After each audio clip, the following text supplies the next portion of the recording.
L'apprenti sorcier. Il était une fois un grand sorcier qui en savait plus sur la magie que n'importe quel sorcier du monde. Il vivait caché dans une grotte souterraine, seul avec un petit apprenti, une souris nommée Mickey. Il y avait beaucoup à faire dans cette grotte souterraine, et Mickey faisait tout.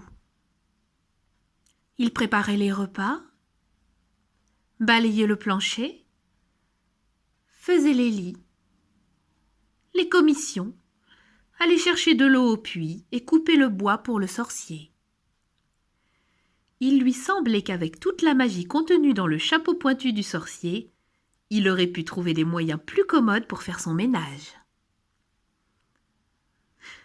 Si j'avais ce chapeau magique, je ne travaillerais plus jamais, pensait Mickey, avec envie, en voyant le sorcier perdre son temps à jeter des sorts.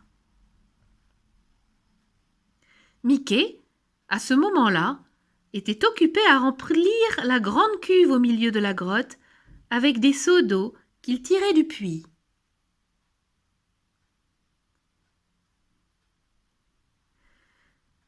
Si Mickey perdait une seule minute à observer les opérations magiques du sorcier, il la considérait d'un œil sévère, cette petite souris. Cette craintive petite souris alors s'empressait d'aller de nouveau remplir ses seaux. Mais il advint qu'une fois, Mickey, à son retour, trouva la cave vide. Le sorcier était sorti pour rendre visite à un sorcier du voisinage, et il avait oublié son chapeau magique. Mickey attendait ce moment depuis longtemps. Avec précaution, il s'approcha de la table, saisit le chapeau magique et le mit sur sa tête. Il lui allait parfaitement. Comme c'était un chapeau magique, il allait à n'importe qui, évidemment. Mais Mickey n'y pensa même pas et le crut fait à sa taille. « Peste !» pensa-t-il, ravi. « Sans doute suis-je né pour devenir magicien. » Il voulut essayer sans tarder le pouvoir magique du chapeau. Il parcourut du regard tout ce qui l'entourait dans la vilaine grotte et aperçut le vieux balai appuyé au mur. « Ça ira, » pensa-t-il. Prenant l'air aussi sérieux et aussi imposant que cela lui était possible, Mickey pointa la main vers le balai. Le balai frémit et son manche se balança. La surprise arrondit les yeux de Mickey. Le balai quitta le mur et traversa la pièce en sautillant dans sa direction. « Je suis sorcier !» pensa Mickey, fièrement. « Avec ce chapeau magique, je peux en faire tout autant que mon maître. Oh, plus de ménage! Le balai portera l'eau à ma place. » La petite souris reprit son souffle et ordonna d'un ton sans réplique. « Balai, remplis cette cuve pour moi. » Le balai fit un petit salut en signe d'acquiescement. Et sous les yeux émerveillés de Mickey, il sautilla hors de la grotte, grimpa les marches de pierre qui menaient au puits et revint très vite avec 2 seaux pleins d'eau.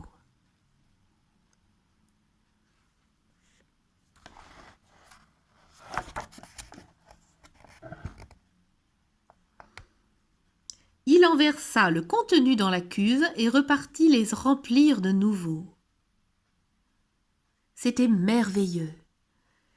Pour fêter la fin de son esclavage, Mickey se mit à danser autour de la pièce.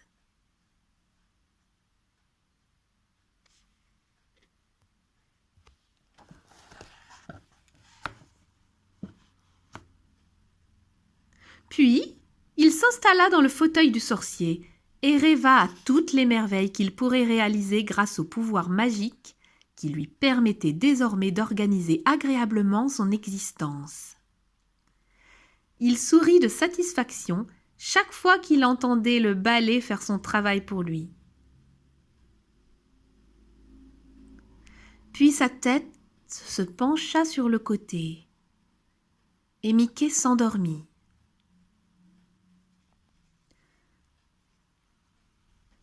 Dans son rêve, Mickey se tenait debout sur une très haute falaise qui surplombait le monde entier. Autour de lui, les étoiles et les planètes dansaient et tournaient selon son caprice. Loin au-dessous, l'océan grondait.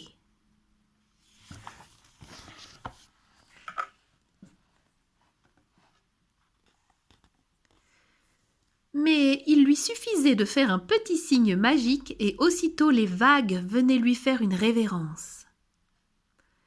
Elles montèrent de plus en plus haut, jusqu'à ce qu'une d'elles vint lui lécher les pieds, et Mickey se réveilla en sursaut. Il avait bien les pieds dans l'eau. Le fauteuil du sorcier sur lequel il était assis flottait sur les vagues. Toute la grotte était inondée. Pendant le sommeil de Mickey, le balai avait continué à travailler. Il avait rempli la cuve jusqu'à ce qu'elle déborde et s'était obstiné à aller chercher d'autres seaux d'eau. Le voilà justement qui descendait les marches en se dandinant, prêt à vider 2 seaux d'eau de plus dans la cave. « Arrête !» s'écria Mickey. « Arrête, balai ! Arrête, je te l'ordonne !» Il agita les bras, pointa ses doigts tremblants vers le balai. Il essaya tous les trucs et les gestes qu'il avait vu le sorcier exécuter. Mais le balai continua résolument son travail. Mickey essaya de lui arracher les seaux, mais le balai s'opiniâtra. Alors la petite souris pensa à la hache. D'un grand coup, Mickey brisa le manche en bois du balai, puis le coupa en petits morceaux. « Enfin, ça y est !» se dit Mickey avec un grand soupir, et il s'assit sur les marches pour se reposer un moment. « Et maintenant, comment me débarrasser de toute cette eau ?» Mais qu'est-ce qui se passait? Sous les yeux horrifiés de Mickey, chaque bout de bois était devenu un balai de taille normale et chacun portait 2 seaux. Maintenant, une centaine de balais apportaient de l'eau dans la grotte qu'un seul avait déjà réussi à inonder. « Non, non! Allez-vous-en !» cria la pauvre souris affolée. Ces diables de balais repoussaient Mickey dans l'eau, se dirigeaient résolument vers la cuve, y versaient leurs seaux, puis retournaient au puits. Pauvre Mickey! Pendant qu'il pataugeait, le livre des recettes magiques du sorcier flotta à sa portée. Il s'en saisit comme le nageur épuisé cherche à s'accrocher à la moindre branche, l'amena au sec sur une marche et en feuilleta les pages mouillées pour trouver les mots qui l'auraient sauvé. Il était si absorbé par cette recherche qu'il ne remarqua même pas la présence d'une silhouette sombre devant la grotte.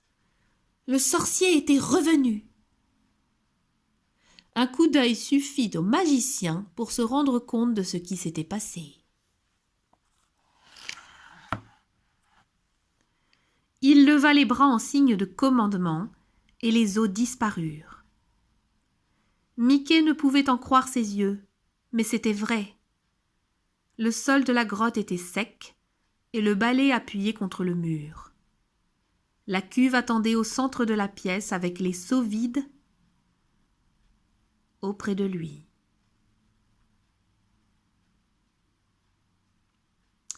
Tout était exactement dans le même état que lorsque le sorcier était sorti.